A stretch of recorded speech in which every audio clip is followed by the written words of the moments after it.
The Waldinger Corporation, celebrating 100 years of excellence. Couldn't be happier. My name's attached to the business. I think the reputation is better than it was then. I think the company is stronger than it was then. I think it's a reflection of the company's goal, which was to become stronger, more profitable, more stable, and the issue was reputation.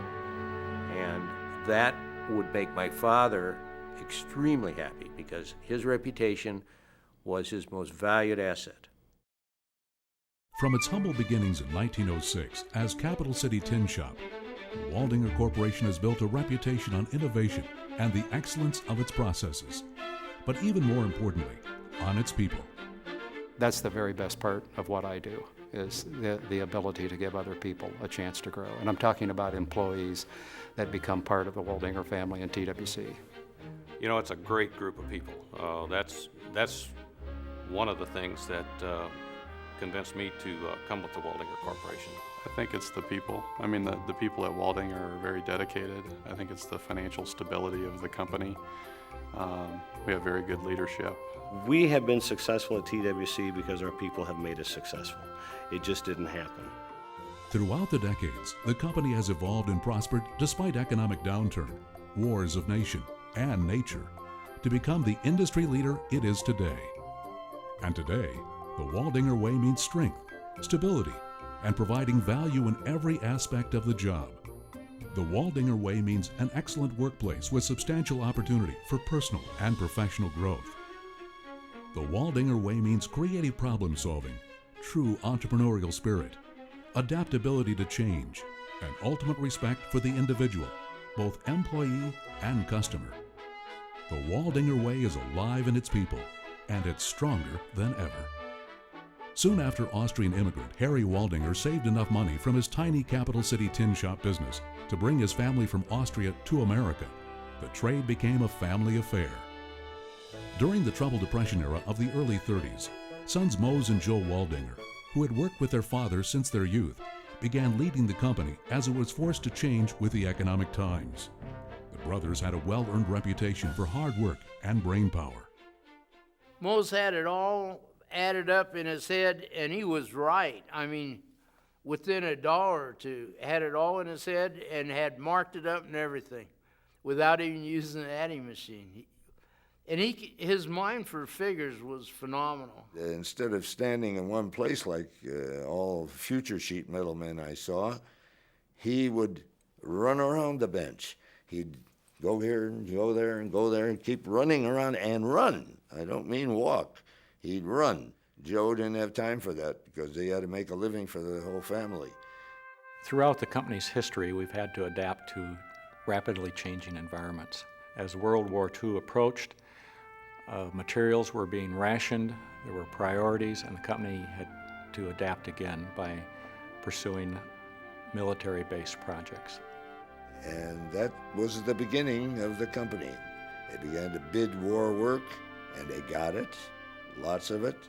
But they were doing camp jobs and carrying, and it was 100 and some degrees, and I was carrying lumber on my back, and that was Waldinger's, and I never left them. The company pioneered detailing and centralized fabrication during these times, and what they learned from military base work in World War II led to yet another new initiative, a transition into the air conditioning business. Well, as soon as we became an air conditioning contractor, and I knew what I was doing, pricing and performing that class of work, we had to go find more. That a potential source of work for us would be Detroit, Michigan, that it was alive, full of all kinds of work. Another vendor told me about work in the Texas area, and that I should look into that. We never worked at such a distance before. We got quite a name for ourselves because we were the ventilating contractor in the Superdome and the Astrodome, and one of the major buildings in the Smithsonian Institution. We did one of the Embarcadero Square buildings in San Francisco. We ended up doing work virtually all over the country. At one point, Waldinger showed the skyline of Dallas, and every building over 35-story we had done the sheet metal on, and they called it Waldinger City. The piping business was next for the Waldingers, proudly starting with Des Moines Meredith Junior High in 1961. Job number 100. The company had grown from a little tin shop into a complete mechanical contractor. Soon after, the company was awarded its first nuclear power plant at Fort Calhoun, Nebraska. These plants quickly became a significant part of the company's business. Then came 3 Mile Island. Nuclear work would be no more. The Waldinger Corporation returned business priorities to focusing on local markets, developing long-term relationships, and enhancing customer service. Next, the company leveraged that local customer focus to expand its service division into new territories. Our growth in the service division really began in about 1987 with the when we opened offices in Tampa, Wichita, and Atlanta. Just as this new strategy was yielding rapid growth for the Waldinger Corporation, natural disaster hit. The flood of '93 ravaged the company's shop and offices on Bell Avenue in Des Moines. Everybody came down to the office. They all wanted to walk over on the hill and see if they thought the water was coming. And there was a lot of people there, a lot of people scurrying around all afternoon until the water was up high enough that we couldn't drive in and out. The last time we drove out with our pickups, the water was up to the engine. By the time it was over that night, we had 5 feet of water. We had all the windows in the building were broken out. By the time I got back from church on Sunday morning, I had a phone call that said we'd already rented a place to go into business the next day, and we went in and set up phones and desks and chairs, and we're back in business on Monday morning. So Mickey Swim got his hands on a boat, and Mickey Swim and I and others went into the building through the front window. So I remember they put me out of the boat in the waders, and I was going in the door, and I tripped and fell, and the first thing I did was went underwater. And I think it was Greg Roth pulled me up by my suspenders on the waders. It was kind of an eerie time. It was, I remember the National Guard was flying helicopters over the city, and it was kind of like a war zone. You felt like you were in a war zone. They say that it takes the darkest night to see the brightest stars, and I think for us, the flood was a dark night.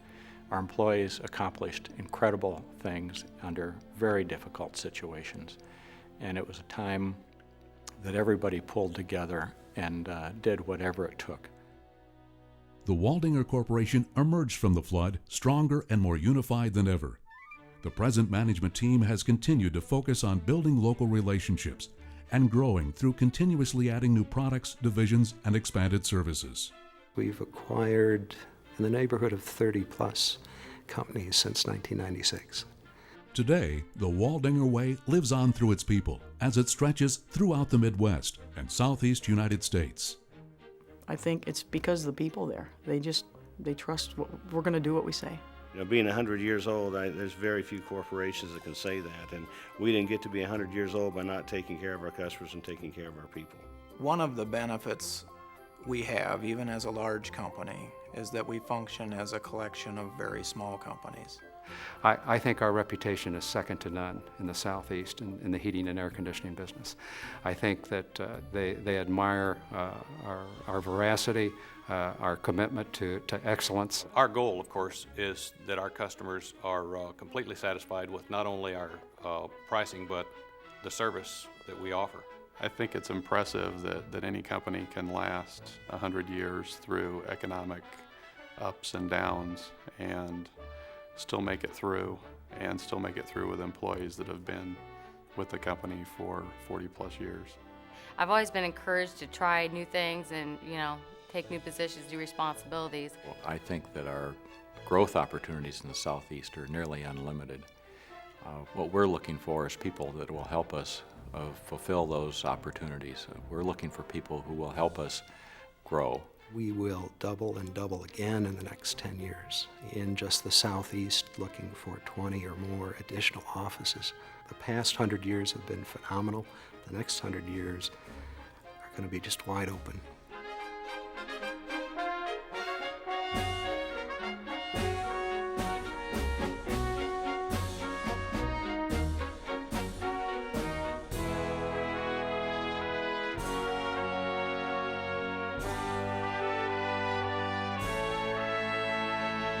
Waldinger.